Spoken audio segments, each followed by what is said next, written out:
What if the biggest trap in the entire Rick and Morty multiverse isn't a dimension, or a cosmic villain, or even the Central Finite Curve? What if the trap is the show itself? Tonight, we're unsealing 9 forbidden files, theories so deep, so disturbing, and so well hidden inside the show that once you see them, you can't unsee them. These aren't random fan ideas. These are patterns. Breadcrumbs scattered across seasons, episodes, jokes, and moments of horror, all pointing to one terrifying conclusion. Rick Sanchez isn't just lost in the multiverse, he's trapped in a story he built to run from a truth he can never outrun. The archives are open. Let's begin with file number 9. File number 9. The Story Train Inversion. If you want to understand Rick's prison, you first have to understand the blueprints. And those blueprints were revealed in one of the strangest episodes ever made. Never Ricking Morty. At first, it looks like just another chaotic bottle episode, a train full of characters who want Rick dead. But then the truth hits. It's not a train. It's not real. It's a story train, a literal narrative engine. Storylord isn't just a villain. He's a content miner, strapping Rick and Morty into a machine to squeeze out marketability and broad appeal. He forces them through genre shifts, emotional arcs, and story beats they didn't choose.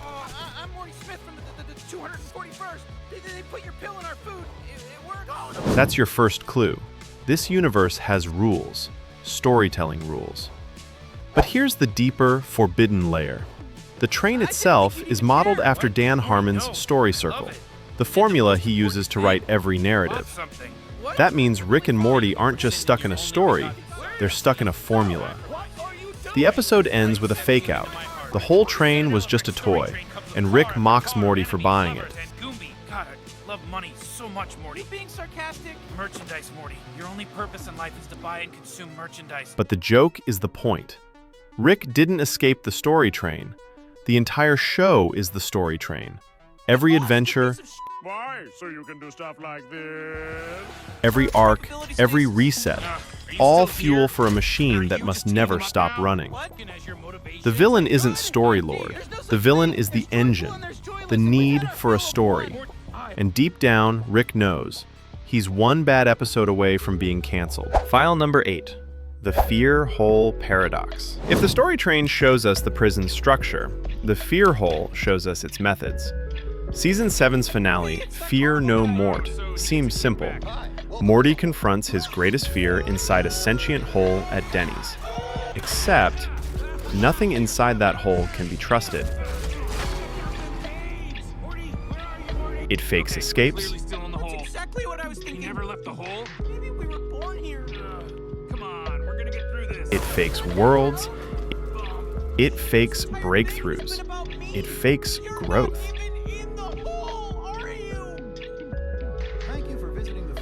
Rick admits it himself.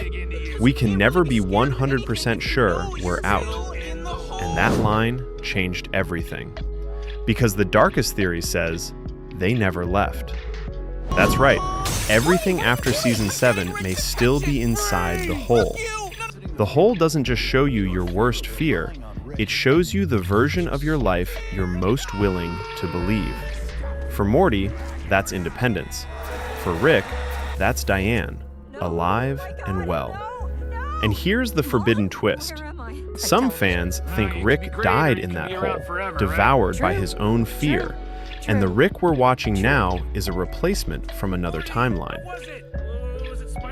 Whether he died, got swapped, or is still trapped, the outcome is the same. The narrative has ways to remove its main characters, to keep the story running. The fear hole is small-scale proof of a much bigger truth. The prison doesn't just trap you, it pacifies you. It replaces you. It resets you. Whenever it needs to. File number 7. The Universal Jerry. Every prison has walls. Every universe has constants. In Rick's multiverse, that constant is Jerry Smith. Across infinite universes, Jerry is almost always the same. Pathetic, insecure, mediocre to a cosmic degree. The Forbidden File suggests Jerry isn't a coincidence. He's a law of physics in Rick's curated multiverse.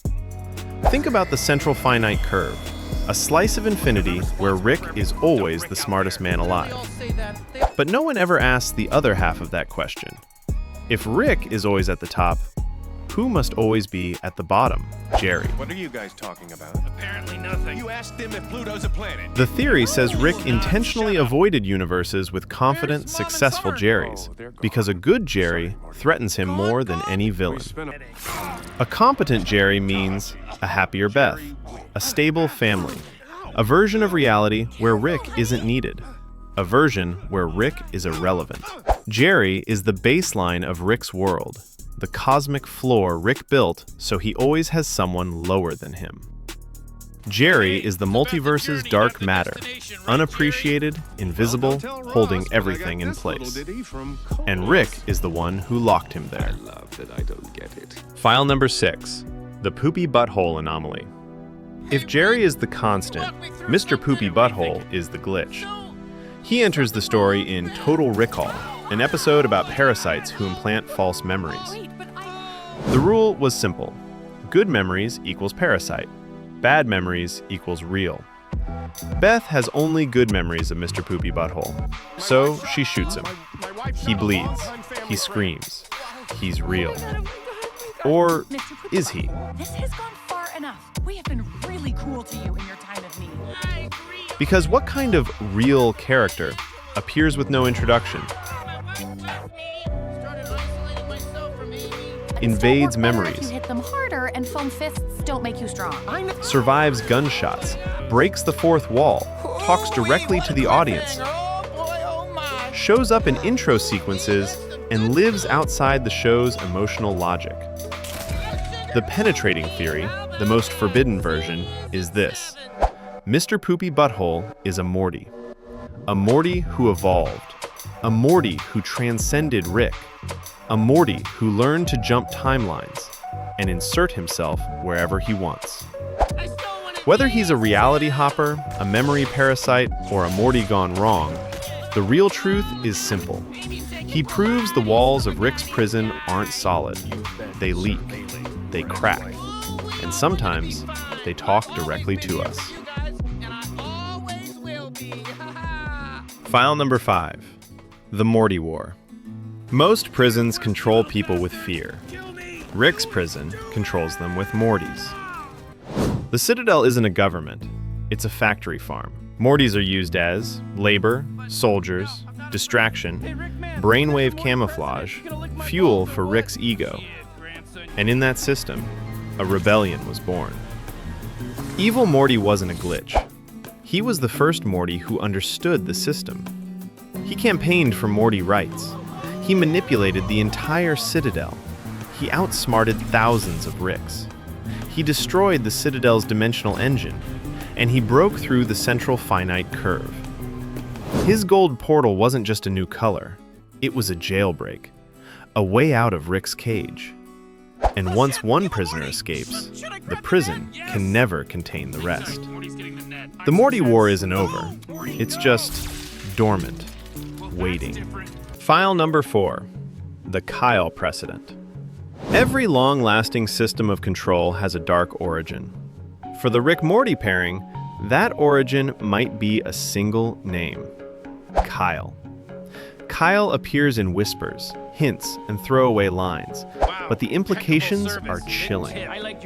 The theory says Kyle was Rick's previous partner, a proto-Morty, someone who questioned Rick and paid the ultimate price. Clues. The baby photo Morty doesn't recognize. Rick's warning. You don't want to know what happened to the last guy who rethought it. The sudden shift from Kyle Morty in Rick's timeline. Rick's obsessive need to control Morty's development. Kyle is the ghost of Rick's past, the experiment that went wrong, the rebellion that failed, the reason Rick built the system the way it is. The theory's conclusion is brutal. Morty isn't Rick's partner because he's useful. He's Rick's partner because he's controllable.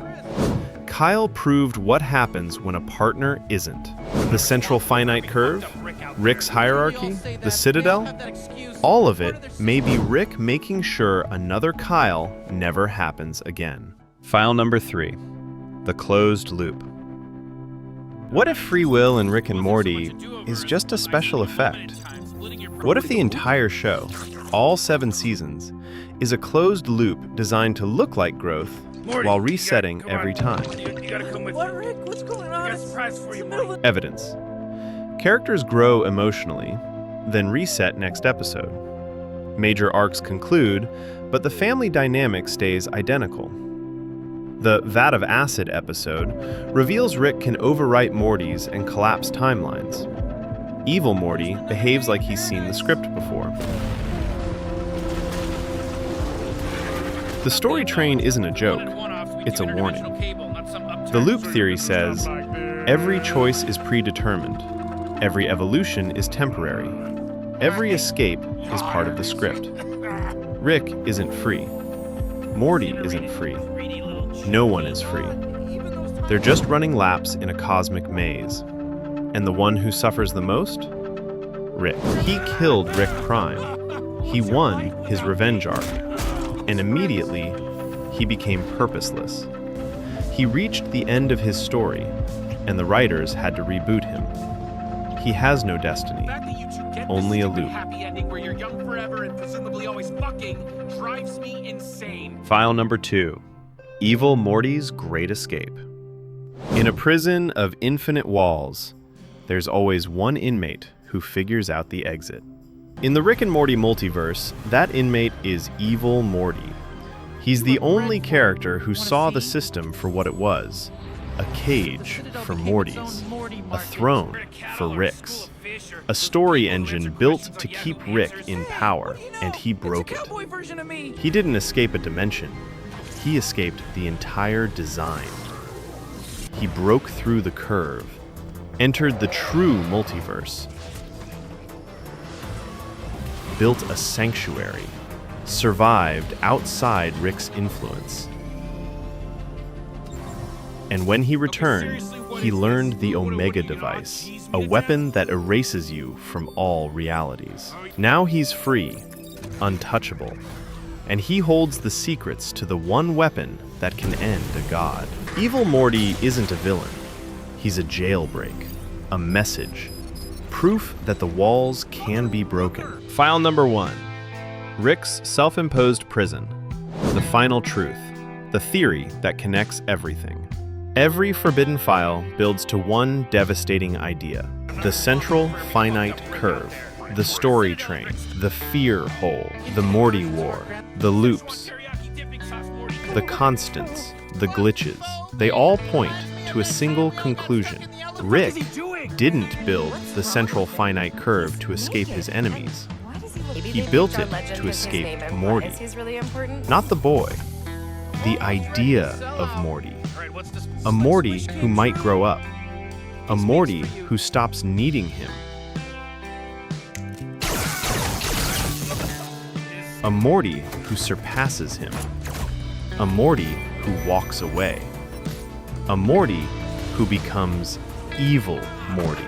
Rick isn't running from danger. He's running from irrelevance. The curve is a cage designed to guarantee one outcome. In this controlled slice of infinity, Rick is always necessary. Morty is always dependent. And the story never ends. Rick didn't trap the multiverse. He trapped himself. He is not the warden of this prison. He is its first and most hopeless inmate. So those are the 9 forbidden files, the theories that break the show wide open.